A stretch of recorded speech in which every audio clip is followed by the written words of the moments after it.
오늘은 하나님의 동역자가 되자라는 제목으로 말씀을 나누겠습니다.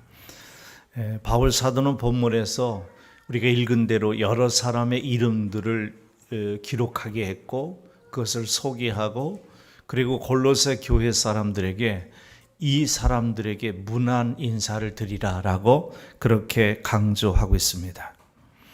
그가 열거한 이름들은 바울의 동역자들이었다는 뜻이며 하나님 나라를 세우는 일꾼이요 동시에 하나님의 동역자들이었다라는 것입니다. 왜 바울의 동역자가 바울이 하는 일에 함께 협력하는 사람들이 하나님의 동역자가 될 수 있느냐면 바울이 하는 일이 하나님의 일이기 때문에 바울이 하는 일이 하나님의 동역자의 일이기 때문에 바울과 협력한 사람들이 하나님의 동역자가 됐다는 것입니다. 부족한 종이 임목사가 목회를 할 때 여러분들이 여러 가지로 섬깁니다. 안내로, 차량으로, 또 기도와 헌금위원으로, 또 봉사위원으로, 또 방송, 영상, 음향, 찬양, 반주로 여러 가지 모임으로 섬기고 예배에 동참하고 또 우리가 함께 청소를 하고 전도를 하고 선교에 동참하는 모든 일들이 하나님의 동역자가 여러분이 됐다는 것이죠.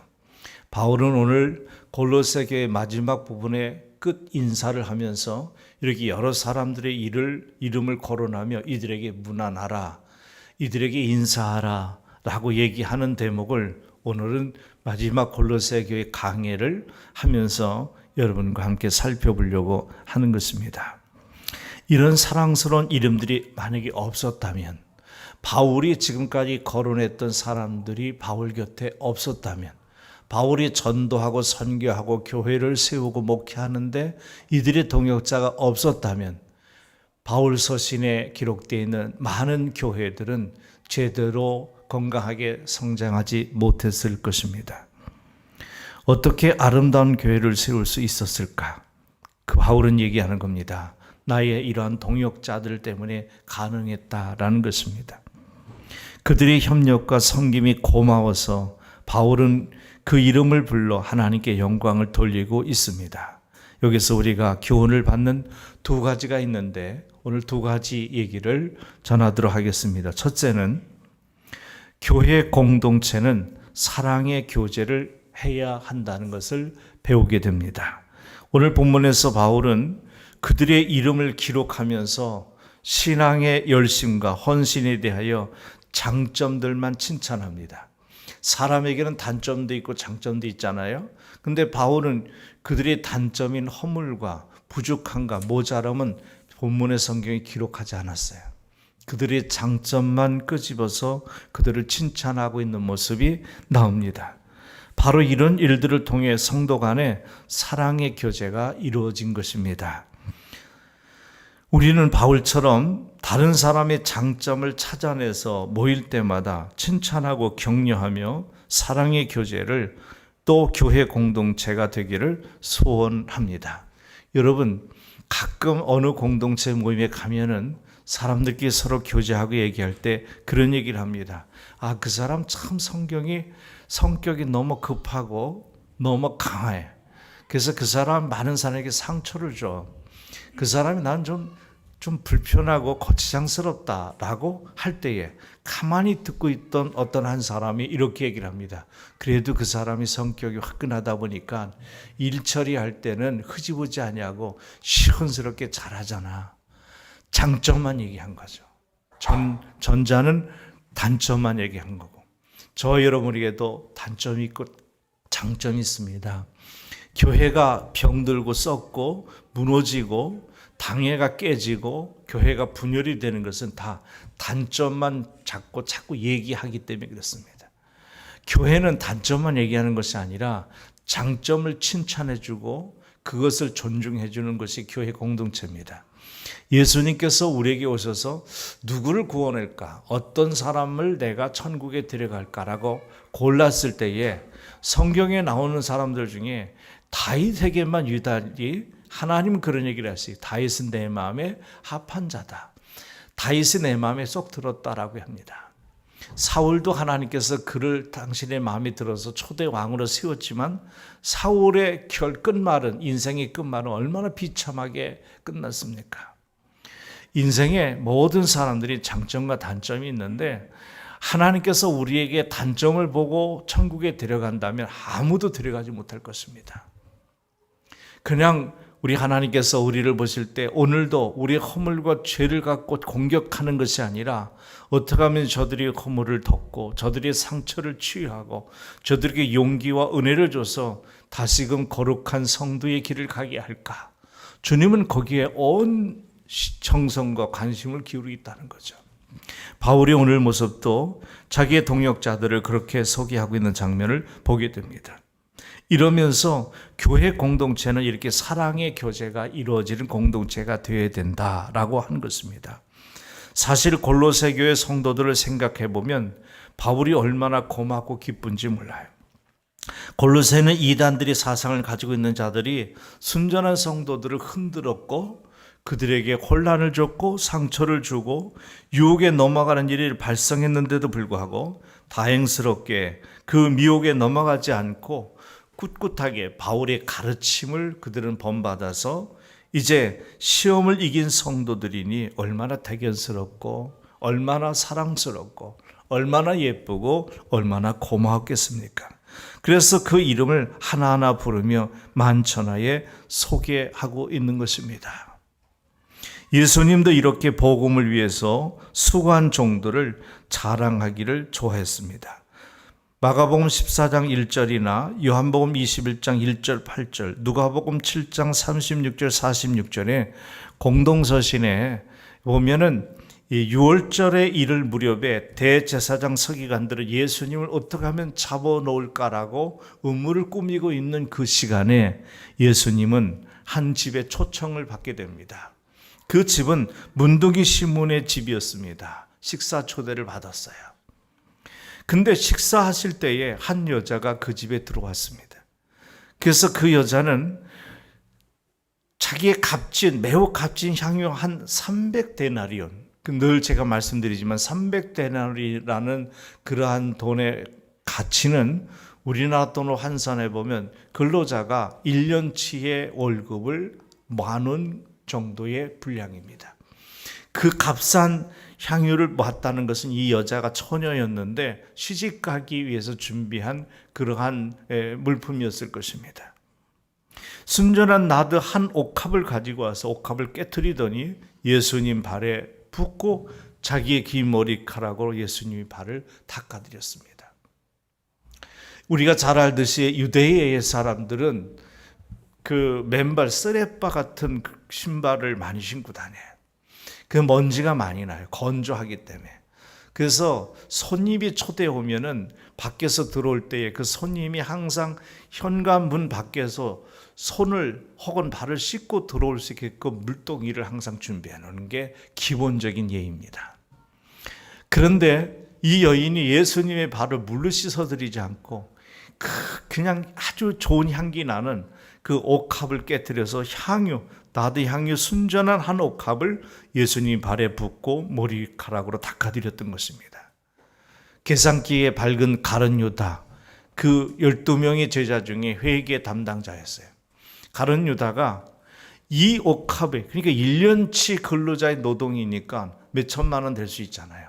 이것을 갖다가 누가 한꺼번에 소비하냐, 이것을 가난한 사람들에게 나눠줬으면 더 유익할 뻔했다라면서 그 여자를 갖다가 책망합니다. 그때 예수님께서 그 장면을 보시고 이 여자를 야단치지 마라, 책망하지 마라.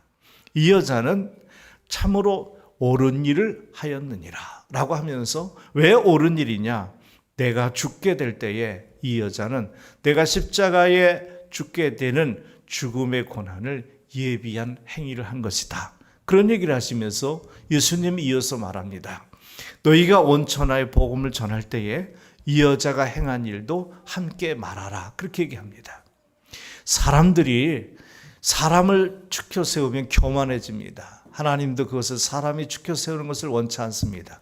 그럼에도 불구하고 예수님이 이 여자를 칭찬하여 추켜 세운 이유는 이 여자를 세워주기 하는 것이 아니라 이 여자의 행위를 통해서 하나님이 하시는 일을 드러내기 위함이었습니다. 그리고 이 여자의 행위를 통해서 하나님의 영광을 드러내기 위해서 예수님은 이 여자를 칭찬했다는 것입니다. 우리 한우리 교회에 함께 예배드리며 거룩한 공동체를 섬기는 모든 지체들이 서로 이름을 부르고 알고 기억하여 관심을 가지고 서로 사랑하는 사랑의 공동체를 이루어야 하겠습니다.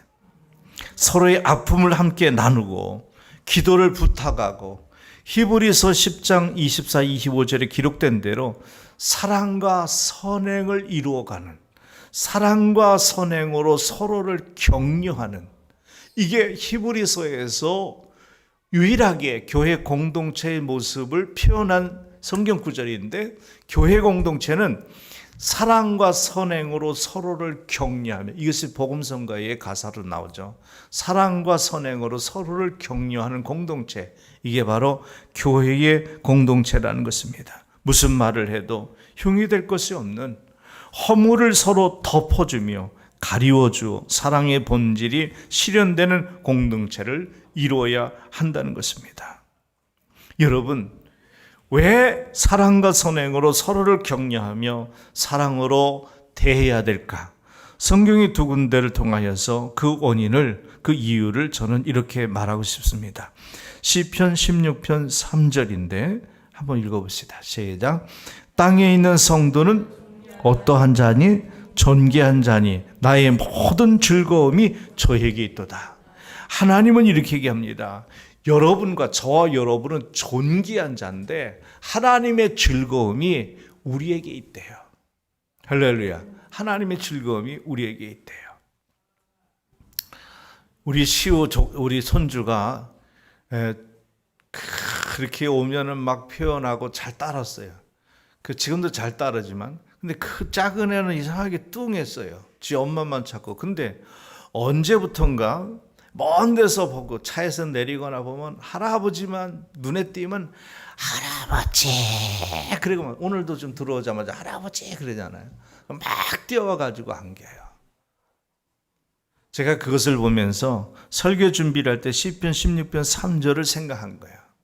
땅에 있는 성도는 존귀한 자니 나의 모든 즐거움이 저에게 있도다.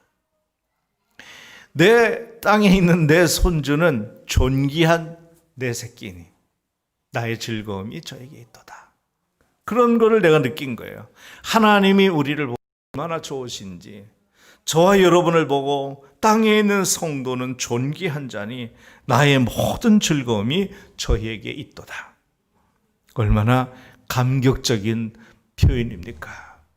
하나님이 우리를 보고 존귀한 자래. 내가 이렇게 죄가 허물이 많고 부족한데 하나님은 나를 보고 너는 존귀한 자니 나의 즐거움이 너에게 있다. 이게 얼마나 감격스러워. 너무 죄송스러우면서도 너무 얼마나 감격스러우니. 이 성경 구절 하나만 봐도 어떤 어려움이 있어도 힘이 날 것 같아요. 자, 이사야서에서, 시편 기자에 이어서 이사야 선지자는 49장 5절에 이렇게 얘기했습니다. 시작. 나는 여호와의 보시기에 존귀한 자라. 나의 하나님이 나의 힘이 되셨도다. 하나님이 나의 힘이 되는 이유는 내가 하나님이 존귀한 자이기 때문에 그렇다라고 얘기합니다. 자, 이 땅에 있는 성도 여러분은 다 존귀한 자다. 그렇게 얘기했어요. 존귀한 자. 이 존귀하다는 말이 그 헬라어 성경에는 아디르라는 말인데요. 이 말이 여러 가지 뜻이 있어요. 넓은, 또 큰, 또 힘이 있는, 뛰어난, 유명한, 또 화려한, 영광스러운, 위엄이 있는, 고귀한, 주요한, 값 있는 이런 뜻을 갖고 있어요. 이것을 아디르라는 단어가 존귀하다라는 말이 하나님이 저와 여러분을 어떻게 본다? 크게 본다는 거예요. 소인인데, 보잘것없는 죄인인데 나를 크게 보고 넓게 보고 힘 있는 자로 보고 뛰어난 자로 보고 유명한 자가 되게 하고 화려하게 만들어주시고 영광스럽고 위엄 있고 고귀한 하나님의 자녀고 중요한 사람이고 값 있는 사람으로 하나님 우리를 이미 선언하셨다는 거예요. 내가 어떤 일을 잘해서가 아니라 내가 잘나서가 아니라 이 땅에 성공해서가 아니라 하나님이 나를 그렇게 존귀한 자라고 선포를 하셨다는 거예요. 그렇습니다. 우리가 이런 자들이에요. 땅에 있는 성도들은 힘 있는 자들이, 뛰어난 자들이에요. 하나님이 보시기에 우리를 유명한 사람들이라고 얘기했어요. 누가 유명한 사람이에요? 여러분, 무대에서 서치라이트를 받으면서 그러면서 인기를 끄는 연예인도 있고요. 유명하죠. 그리고 기업의 그룹들을 이끌어가는 대표들도 유명하죠. 유명한 지식학자들도 유명하죠. 많은 사람들이 유명해요. 근데 하나님은 천사들과 우리를 볼 때 우리가 유명하대요. 왜냐하면 하나님의 자녀가 되었고 천국에 들어갈 사람이 예수님과 함께 왕 같은 제사장이 됐어요. 그래서 우리를 유명한 자라고 하나님은 이미 선언을 했어요. 내가 돼서가 아니라, 내가 그렇게 만들어서가 아니라, 노력해서가 아니라 하나님이 나를 그렇게 이미 선언해 버린 거예요. 선언해 버린 거예요. 제가 청년 젊었을 때에, 지금도 젊지만은 그때 20대 초반에 공부할 때에 우리 이 권사님네 집에서 제가 참 은혜를 많이 입었어요. 정말 평생 갚아도 못 갚을 은혜를 입었어요. 근데 거기서 우리 권사님이 그 청년들이나 교회 교사들을 놓고 늘 그런 얘기를 해요. 얻어먹는다는 소리 하지 마라. 그건 거지들이 하는 소리다. 우리는 대접받는 거야. 하나님의 공주요 왕자야. 아들 딸중에 대접받는 거야. 물론 우리가 많은 사람을 섬기고 대접하고 그래야 돼요. 그러나 동시에 우리는 하나님의 존귀한 자이기 때문에 얻어먹는 게 아니라 떳떳이 대접받는 거예요. 하나님이 그 사람을 통해서 나를 대접하게 하신 거예요. 그것을 우리는 하나님께 감사드리는 거예요. 바울은 그렇게 외쳤습니다. 내가 비록 무명한 자 같으나 유명한 자들이다. 고린도후서 6장 9절에 화려하고 영광스러운 존재들입니다. 값 있는 존재들입니다. 이것은 우리가 죄가 없기 때문이 아닙니다. 우리가 봉사를 많이 했기 때문도 아니고요. 많이 가지고 있고 많이 배웠기 때문도 아닙니다. 하나님이 나를 그렇게 선언해 주셨기 때문이에요. 우리가 온 우주를 창조하신 만물의 주인의 아들이 되었어요. 만왕의 왕이신 하나님의 자녀들이요, 하나님께 속해 있는 이 사실 하나로 존귀한 아들이라는 사실을 여러분 잊지 마시고 당당하게 사시기를 바랍니다. 그러므로 이렇게 존귀한 성도들이 모이는 교회의 모임을 존귀한 자들의 모임이라고 한 거예요. 하나님이 함께 계시고 하늘의 천군 천사들이 함께 참여함으로 신령하고 영광스러운 자리가 교회 공동체가 된 거죠. 그러므로 교회의 모임을 기뻐하고 교회의 몸을 중요시 여기고 이 모임을 아주 존귀히 여겨야 되는 거예요. 또한 하나님의 교회 공동체의 모임을 우리는 기뻐하는 거예요. 모이는 걸 기뻐하는 거예요. 막 반가워하고 할렐루야 하는 거예요. 아름답게 여기는 거죠. 그래서 시편 133편 1절 3절에 성경은 이렇게 얘기했습니다. 한번 읽어볼게요. 시작. 보라, 형제가 연합하여 동거함이 어찌 그리 선하고 아름다운고, 머리에 있는 보배로운 기름이 수염 곧 아론의 수염에 흘러서 그의 옷깃까지 내린 같고, 헐몬의 이슬이 시온의 산들이 내린 같도다. 거기서 여호와께서 복을 명하셨나니 곧 영생이로다. 아멘. 이것이 교회 공동체의 모습이에요. 이렇게 존귀한 성도의 모습을 지켜보는 주님의 모습을 여러분은 스바냐 선지자는 3장 17절에 이렇게 얘기했습니다. 한번 읽어볼게요. 시작. 너희 하나님 여호와가 너희 가운데 계시니 그는 구원을 베푸실 전능자이시라. 그가 너로 말미암아 기쁨을 이기지 못하시며 너를 잠잠히 사랑하시며 너로 말미암아 즐거이 부르며 기뻐하시리라 하리라. 하나님이 저와 여러분을 보고 너무 기쁘고 잠잠을 하게 막 참지 못하다가 나를 부르셨어요. 사랑하는 아무개야, 사랑하는 건영아. 하나님이 이렇게 부르시면서 막 너무 좋아하시는 거예요. 건영아, 그 건영이가 네 아멘 하고 쳐다보면 봐도 하나님은 너무 막 기뻐하신다는 거예요. 나의 존귀한 아들이다. 사랑하는 내 자녀다. 너무 기뻐하는 거예요. 이게 바로 한우리 교회를 하나님이 부르시고 한우리 교회를 향하여서 하나님 우리를 바라보시면서 오늘도 이렇게 예배 드린 여러분들을 보고 막 기뻐하시는 거예요. 그러니까 우리가 찬양 받을 때 막 좋아하시고 기도할 때에 오냐 들어주시고 그리고 우리가 말씀 전할 때 하나님이 함께 하셔서 은혜를 받게 하시고 너를 부르며 기뻐이 즐거워하리로다. 정말 내 이름을 아무도 불러주지 않을 때 한낮에 그냥 뭐예요? 한나의 그 화초요. 그 풀에 불과했던 내 존재가 내 이름을 불러줄 때 나는 그대에게 꽃이 되었습니다 라고 한 것처럼 하나님이 부족한 나, 멸망받을 수밖에 없는 나, 지옥으로 떨어질 나를 하나님께서 구속해 주시고 십자가 은혜와 사랑으로 우리를 살려서 하나님의 자녀가 되시고 그리고 그새 살려놓고 하나님이 우리를 보고 너무 좋으셔서 참다 못해 아무개야 한우리 교회야 부르시면서 막 기뻐하며 즐거워하셨다는 그 상상해 보세요.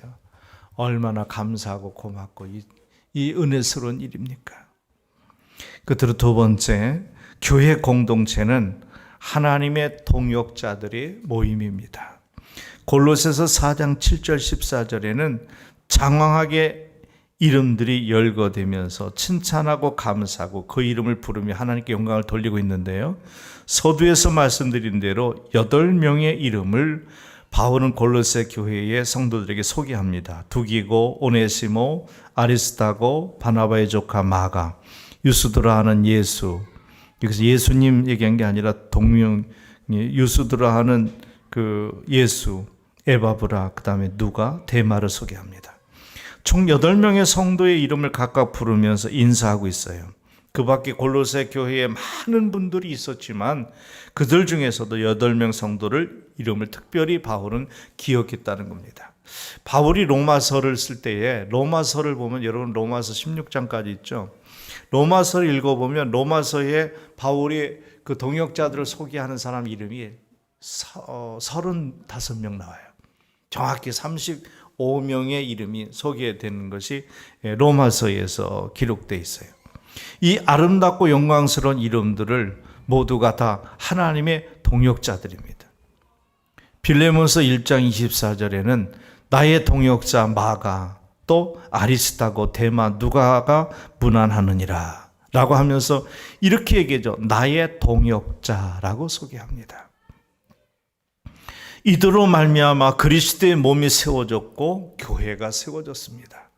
하나님의 교회 공동체에 사람이 많아도 그리스도의 몸을 세우고 교회를 세우는 하나님의 동역자들로 인하여 성장해 가고 하나님께서 영광을 받으시는 것입니다. 교인이 많은데 교회 공동체를 허무는 사람이 있어요. 강단을 허물고 목사를 자꾸 흠집을 끄집어내서 우리 목사는 이게 문제야 허물고 그리고 많은 사람들이 문제에 어려움을 겪습니다. 여러분 이 나의 동역자 교회를 세우는 사람들은 동역자들이 세우는 거예요. 원수들은 교회를 허물어요. 원수들은 교회를 끌어내요. 강단을 끌어내고 목사의 멱살을 잡고 끌어내고 허물을 끌어내고 뒤에서 성도들에게 아주 이간질해서 끌어냅니다. 분명한 것은 교회를 허무는 자들은 하나님이 용서하지 않습니다. 나 지금 잘 먹고 잘 사는데요. 천만의 말씀이에요. 하나님은 기다리시는 겁니다. 회개할 때가 회개하지 않으면 그 가문이 망해요. 저 보면 성경에 보면 자식이 꼭 망해요. 그 아버지 때문에 자식이 피눈물을 흘리는 일. 그 자식이 망하면 아버지는 더 고통을 당하는 거죠. 자식이 잘 될 때, 자식이 입에 먹을 게 들어갈 때 아버지는 안 먹어도 배부르다는 말이 있는 것처럼 반대가 되면 아버지가 더 고통을 당하죠. 제 여러분에게 말씀드립니다. 여러분은 하나님의 동역자가 꼭 되십시오. 교회를 허무는 자가 아니라 교회를 세우는 사람이 되시기를 바랍니다. 그 이름들을 소개할 때에 여러분의 이름도 앞으로 하늘의 역사에 기록되고 소개되는 은혜가 있기를 바랍니다.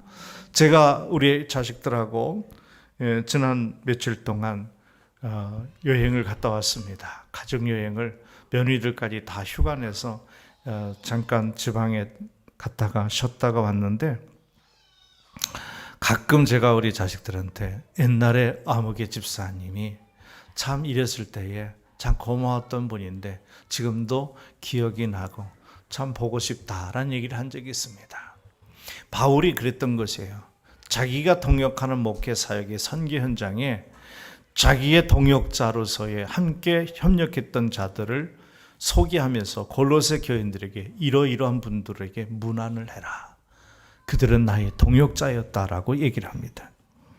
몇 분만 소개하면 두기고라한 사람이 있는데 바울 사도는 그를 사랑을 받는 형제요 신실한 일꾼이요 주 안에서 함께 된 종이라 칭찬했습니다.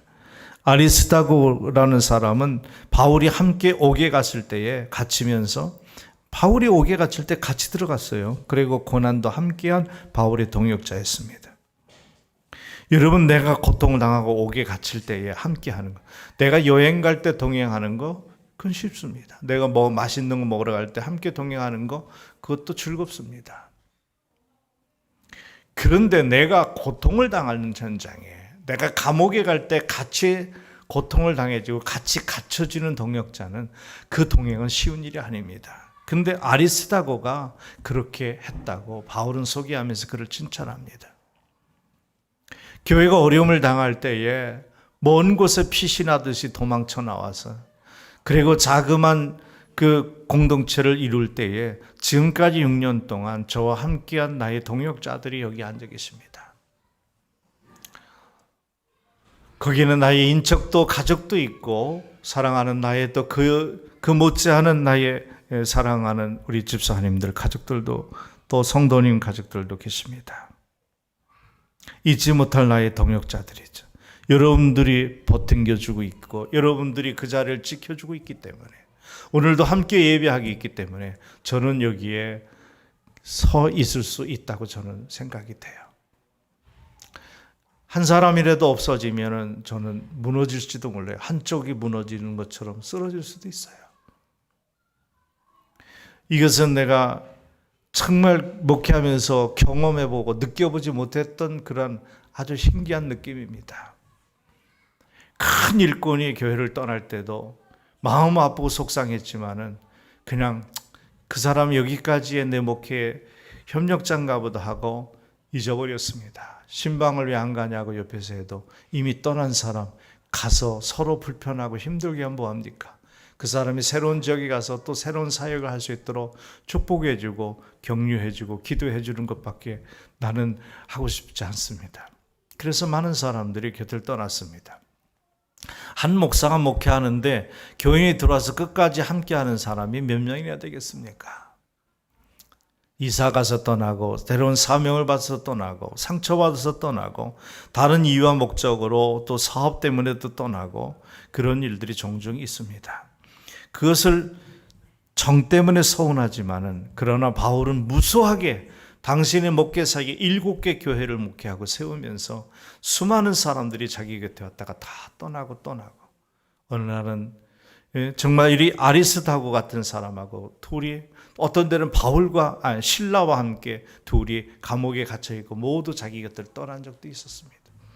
예수님도 5,000명 이상이 그 곁을 따랐을 적도 있었지만은, 그리고 항상 동고동락했던, 주야로 동고동락했던 12명의 제자들이 있었지만은 십자가를 질 때에 예수님은 홀로 가셨습니다. 끝까지 나와 함께 동행하는 사람은 그리 많지 않습니다. 바울도 지금 그 얘기를 하면서, 바울이 목회하면서 얼마나 많은 사람들이 수백, 수천, 수만 명을 만났을 것입니다. 그러나 오늘 단 8명만 나의 동역자라고 소개를 하고 있습니다. 사랑하는 여러분, 우리 성도가 교회 공동체를 통해서 위로받지 못하고 즐거움을 얻지 못하고 생사공락을 함께 할 수 있는 형제 자매들이 없다는 것처럼 불행한 일은 없을 것입니다. 성도의 참된 사랑의 교제는 어려울 때, 고난 중에 있을 때 더욱 힘이 됩니다. 여러분 모두가 아리스다고처럼 고난의 날에, 환난의 날에도 참된 친구로 변함없이 형제로 항상 곁에 있는 성도들이 되시기를 간절히 소원합니다. 바나바의 생질 마가를 소개합니다. 마가는 어떤 사람입니까? 여러분이 잘 아는 마가는 마가복음을 기록한 사람이에요. 근데 바나바의 생질이에요. 그러니까 바나바 조카였어요. 조카를 데리고 다녔어요. 그 당시에도 인척들이 그 목회자, 사역자에 함께 동역하는 사람들이 종종 있어요. 예수님도 그런 적이 있었지만 그는 복음서를 기록하기 전에 매우 소심하고 나약한 사람이었어요. 마가는. 그는 삼촌 바나바 그리고 바울 사도와 함께 전도 여행을 갔습니다. 바울과 바나바, 그 마가는 바나바의 조카고요. 삼촌을 따라서 바울 훌륭하신 분이죠. 그분과 함께 따라서 1차 전도 여행을 가는데 전도 여행이라는 것이 선교하기 때문에 굉장히 어려워요. 현지에서 너무 힘들고 어려우니까 이 마가가 몸도 연약하고 마음도 여리고 그래가지고 견디지 못하고 1차 전도 여행 도중에 낙오자가 돼서 집으로 돌아가 버렸어요.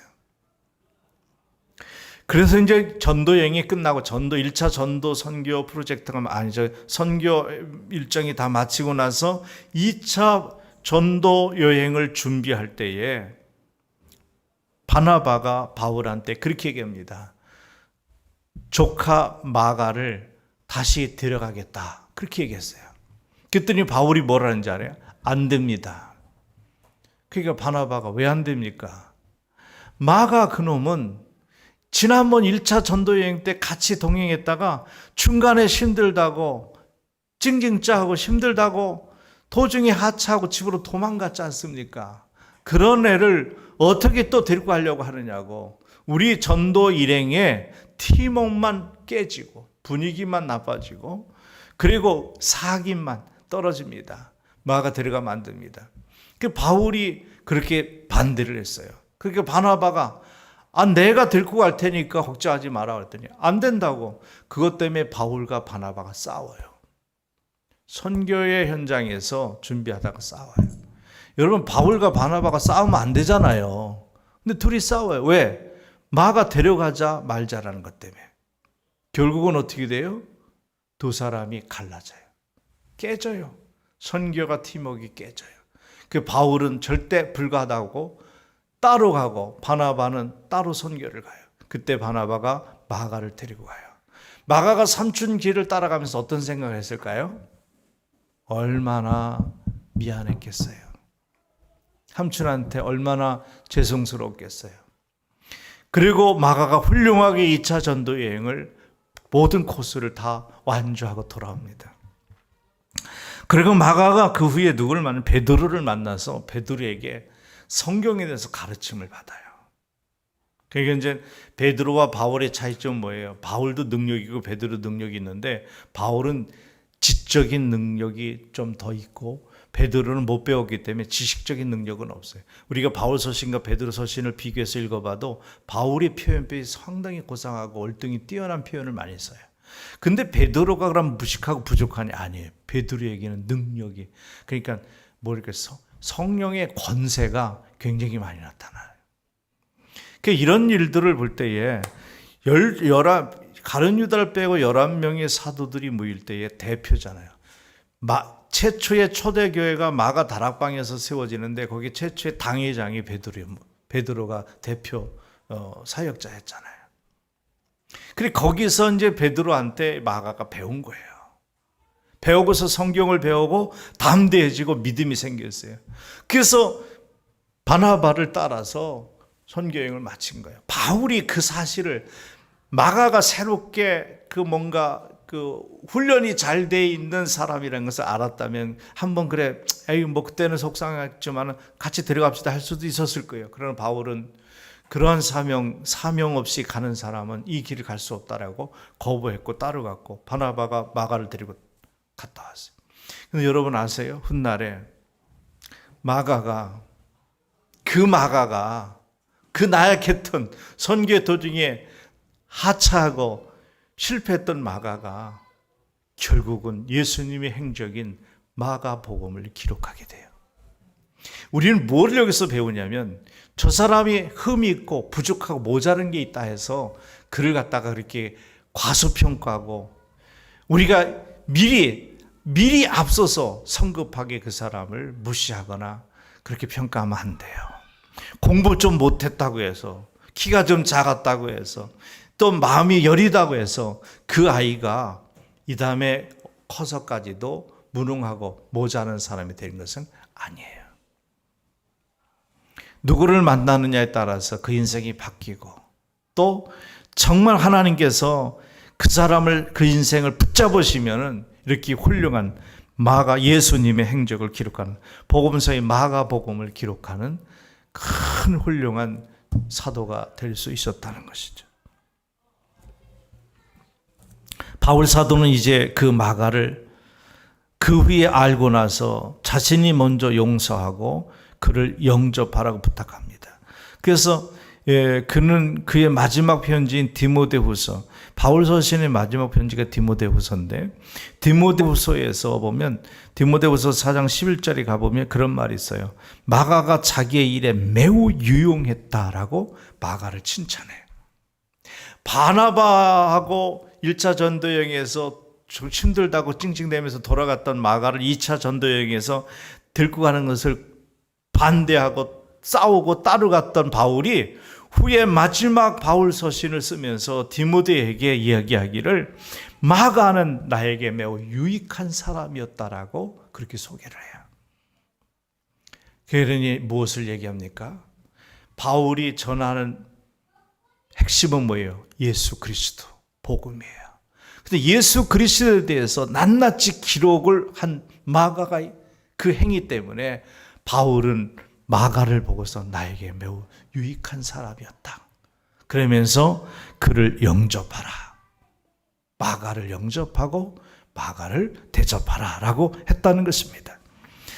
바울 사도는 이렇게 마가의 과거의 실수와 연약에 대해 다시는 거론하지 않고 오직 그의 현재의 모습을 칭찬했습니다.